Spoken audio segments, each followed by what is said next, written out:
every bloodline. I was in the mood to make a video this morning, and when I say I was in the mood, what I really needed was some motivation to finish some pants that I had been working on, or that I needed to work on today.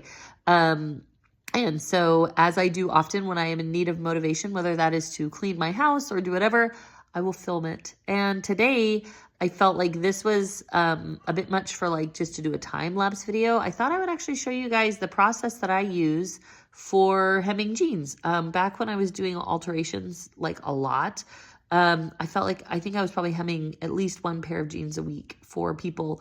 But what has really helped me is this skill has been pretty invaluable when it comes to altering clothes to fit my kids, because you guys have all met my kids, and I have some kids who are like in the husky category, and it's really hard when you're a 10-year-old and there are no pants that fit you in the kids section, and I'm going into like the adult section to find pants for my kids. And what happens then is that, you know, you might find a pair of pants that fits waist-wise. Like let's say they need a 29-30 waist for men's to fit their waist. But what happens is even if you go with like a 30 inseam or a really short inseam, they might still have like 6 to 8 inches of extra pants at the bottom. Like it might just be way too long. So one thing that's always made me really happy is when I can make the clothes fit my kids in such a way that it looks like that's how they were purchased, not that it looks like mom, you know, fiddled with them on the sewing machine. Because I've always felt like, you know, my kids who are husky sizes, that's already one level of insecurities. And then if you add on top of that clothes that don't fit, that's like a whole nother level of insecurities. So anyway, this skill has been invaluable for me, just finding pants that fit my kids well. And maybe I'll make another video in the future how I would alter. I would always shorten t-shirts or even hoodies. I've shortened sleeves on hoodies and t-shirts before so that they fit in such a way that it looks like that's how they're supposed to fit, and not that they were bought, you know, 2 sizes bigger and then mom had to shorten the sleeves on them. So anyway, this is how I hem jeans. And if you guys ever need to hem jeans, I love this method. I hope this video can be helpful to you. The gentleman dropped these pants off at my house yesterday, and I've done a couple of pairs of pants for him in the past, and essentially his pants are just too long. So he had them folded up where he wanted them. This is the amount he folded up. The bottom is where he wants the new hem of his pants to be. And I'm gonna show you guys, in my opinion, the most accurate and just the best looking. Like I feel like this is the best looking way to hem jeans, and also like it's easier on your machine than doing like trying to sew through 3 layers of denim, you know, when you fold it and fold it again. And so yeah, I'm going to show you how I would hem these jeans. So I'm going to start by measuring the total amount that he has folded up, which is, I mean, we're right at 2.5 inches, right at 2.5 inches. So that's the total amount that needs to come off the length of his pants. And what we're going to do is we're going to take that length out from above, right above the original hem. And you'll see why we're doing that in a minute. But essentially, we are going to be taking that length out of this part here. So what I'm going to do is unpick this, or unpin that. And then I am actually going to measure half of 2.5. So we want to have 1.25 inches. We're going to have 1.25 inches folded out from right below here. So we're going to measure a little bit more,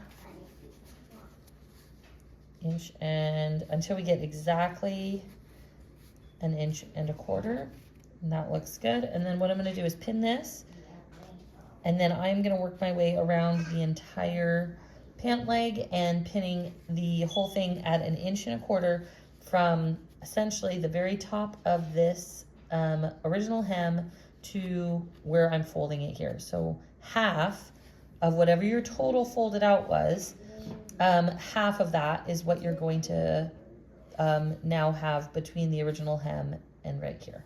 My goal is to get as close to this,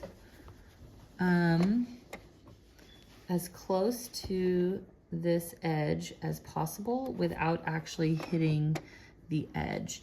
And so you can see I have lined my needle up, so there is like very little daylight between the two. And then you can't see it on here because of the angle, but I'm gonna move this up to a 3, and I'm at medium speed. I am making sure that I have my seam allowances, or these seam lines, lined up. It's, you know, sometimes that's harder to do, but in general, it's gonna look better.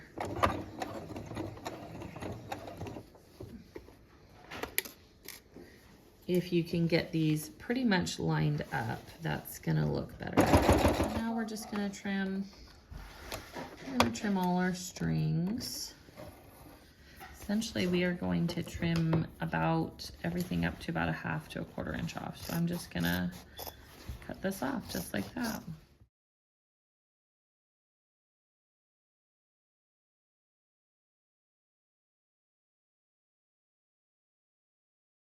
Okay, so now it looks like this.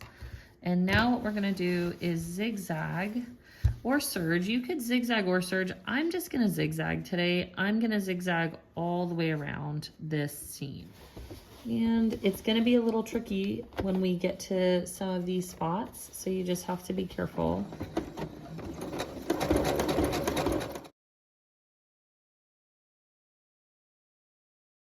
So now that we've zigzagged all the way around, I just wanna show you why I do it the way I do it. So when these pants are turned under, like when they're flipped back around, look, you keep your original seam. And yes, you do end up with a little bit of a seam here, but unless someone is really, really looking, I'm gonna press it, and actually what I'm even gonna do is we are gonna stitch just above this seam to hold this part up.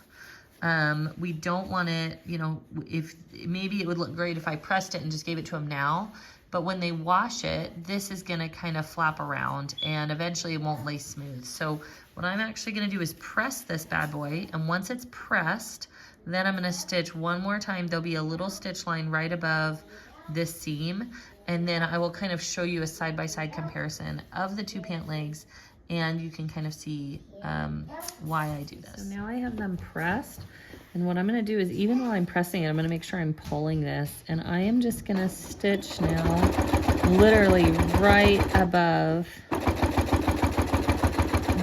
that seam. All right, so here is, you can see the finished hemmed pant leg on the top, and then you can see the original pant leg on the bottom.